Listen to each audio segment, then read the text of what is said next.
Many would argue that the biggest showcase of E3 2021 coming up is the Bethesda Xbox Showcase. I didn't say best, I said biggest. It's fair, because each of these guys had their own show before, but now it's being combined into one. And while Microsoft has been giving Xbox a lot of money and investing and doing some really big pro-consumer moves, they have yet to prove themselves in the most important factor that PlayStation and Nintendo has down, and that is the quality and hype of their games. So for this showcase, Xbox really needs to bring the hype. They need to show a lot of games, as they tweeted, that people, whether they're an Xbox fan or not, are like, dang, that looks hype, I want to play that, and apparently I gotta go on Xbox to play that. So here's what I think that showcase could be, while being as realistic as possible. I've said before that PlayStation, hands down, nailed their launch year for the PS5.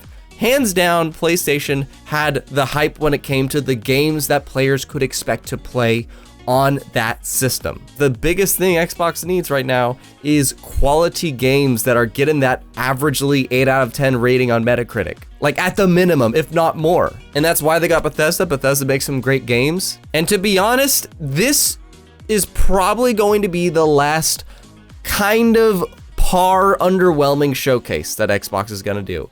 I really think so. I hope I am wrong and it is super hype, but this is probably gonna be the last year that things really kind of are that machine of just so many games in development from all these talented studios, and we're gonna see them constantly be rolling out. But the way this show could go really well, though, to transition to that period is not focusing on Game Pass. That instantly might make some, especially like fans, just go, what? That would be great, though, to just say like every single thing here is gonna be available on Game Pass day and date. That's what they did last year. And it was an awesome way to do that show, in my opinion, because it's true. Every game that they showcased last year was a day and date launch for Game Pass, and still is. But unfortunately, Xbox needs to show big hype games that they probably won't be able to have launch on Game Pass because they haven't gotten their first party stuff to be widely recognized by people yet. So to do that, I think the show needs to have partnered third-party games. A couple of games that will not be day and date for Game Pass. If they are, cool, that's amazing. That would make a great spectacle. And Bethesda's gonna be kind of a neat transition to this. And we'll see a couple of Bethesda games talked about that will be day and date launches for Game Pass. But there's gotta be a couple other things like PlayStation did with, Final Fantasy 16 and Harry Potter, COD, and so on. Those are games that we could all expect to see on PlayStation because they marketed that. In fact, one of them is totally exclusive. The other thing Xbox really needs to do in this showcase is gameplay. Lots and lots of straight gameplay, not sizzle reels, not trailers. Trailers can be fine. It just depends on how you do it. But Xbox has had this habit of cinematics and just those kind of things over and over and over.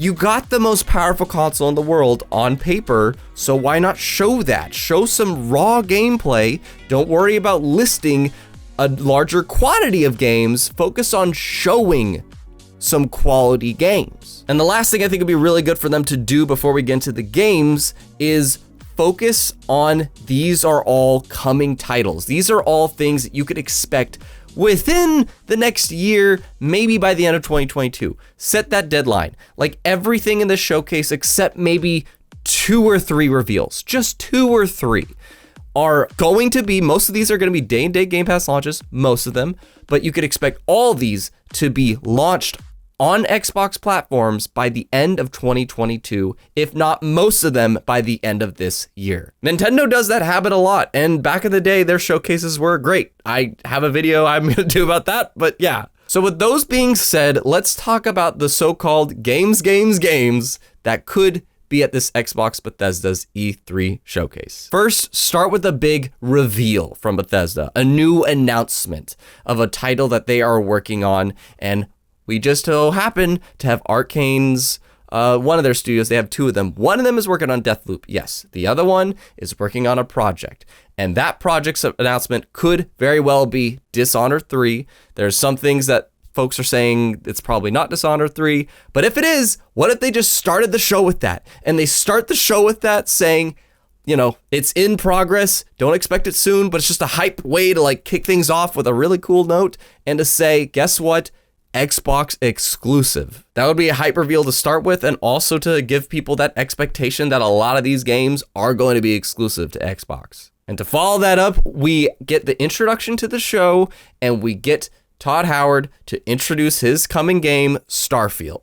Starfield gets its first gameplay reveal, it's showcased, and it's one of the best looking Bethesda Softworks, their, you know, RPG studio that Todd leads. This game is the most beautiful looking game Todd has made visually, and it's not like the best looking game period, but in terms of what, you know, that studio does, it's really good looking. And then this reveal ends with it being either a timed exclusive to Xbox, or it is in fact a exclusive to Xbox. Because that would, again, not every game is going to be exclusive here, but that would set this tone that, yes, a lot of the games you're going to be seeing here today, you gotta play on Xbox, which is the same exact thing PlayStation tries to do in their shows. And to be honest, I don't know what else Bethesda really could do in this show, because their two biggest games coming up are PlayStation exclusives. So it's going to be really hard for Bethesda to show much of this show that isn't, you know, Deathloop or Ghostwire Tokyo. But what could be a neat kind of just Game Pass announcement, show a trailer of Doom Eternal from ID Software, you know. They confirm the Ancient Gods DLC, which is stupid expensive in my opinion, it really is.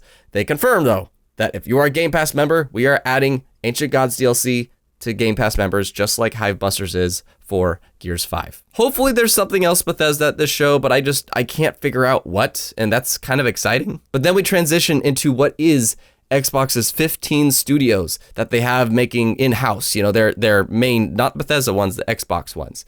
And I think it'd be cool to have a little segment where they showcase visually stunning games. They have to show some visually stunning games to really remind people, hey, you could experience this 4K 60 frames on Xbox Series X, and you could play it on Xbox One or your PC, but just know, Series X, these games are going to look amazing. And a way to kick that off, surprise, surprise, Forza Horizon 5. Forza Horizon 4, it has been 3 years, almost 3 years since that game came out, and it is one of the best that was released for Xbox One's generation. Like, it was a really great game, and Playground is working on Fable, but they have two teams. One of them is working on Fable, the other one has been working on what is most likely Forza Horizon 5. And that would be a great reveal, and to surprise people by saying that is launching in September of 2021. Immediately following that, we have Planes, by them showcasing the stunning and still biggest technical marvel, in my opinion, that could be on a console, Microsoft Flight Simulator. If this game does function just like it does on PC, this game could be, seriously, one of the biggest technical marvels to be on a home console. And it's supposed to come out in the summer. It is exclusive to Series S and X. So it is a next-gen Xbox exclusive. And it'd be great to just see that and then give the release date for the summer. And the thing that I really don't think will happen, but I hope so badly it does, is Ninja Theory. Ninja Theory shows up to wrap up this technical marvel part of the show, and they show either or their Project Mara horror game that they're working on, or Hellblade 2.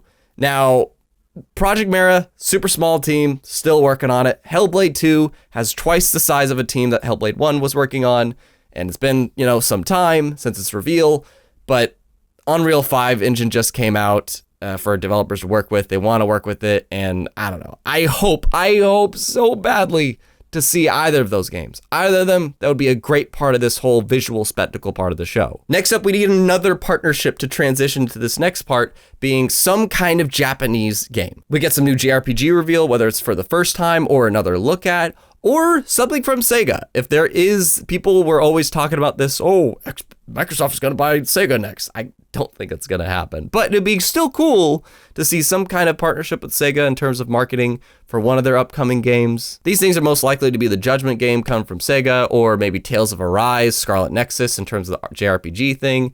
But I do hope it is something more, something kind of bigger that just people will be like, wow, that's at the Xbox Showcase.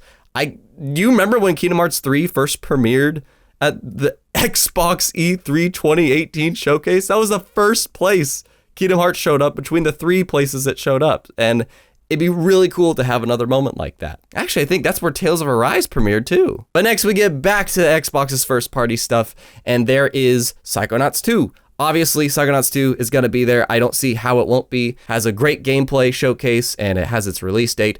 And it could be followed by other indies that are going to be Xbox exclusive, like The Gunk. I think The Gunk is a great looking coming Xbox exclusive game, by the way, but it's just a neat, that cartoony art style.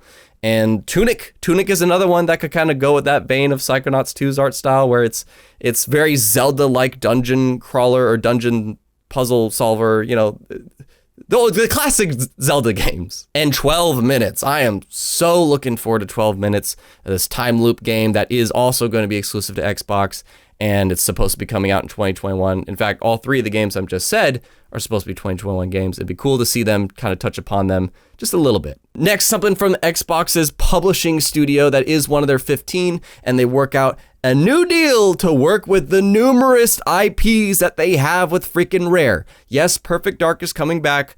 I would hope to see that in the show, by the way. They could show gameplay of it. The game has been worked on for at least 1.5 years now, I think.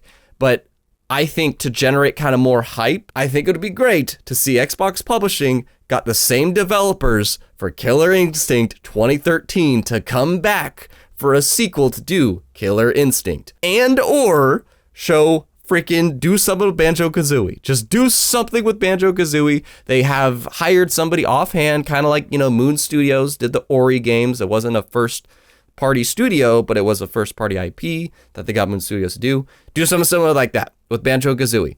Killer Instinct, Banjo-Kazooie, either or, do it. And those will both probably be later on. Those will probably both be 2022 releases if they've already been in the works and just kept very secret. And the final two partnerships we have before the ending of the show is Stalker 2. There's a lot of PC people that are really looking forward to this game when it was announced as one of the most hype reveals of last year.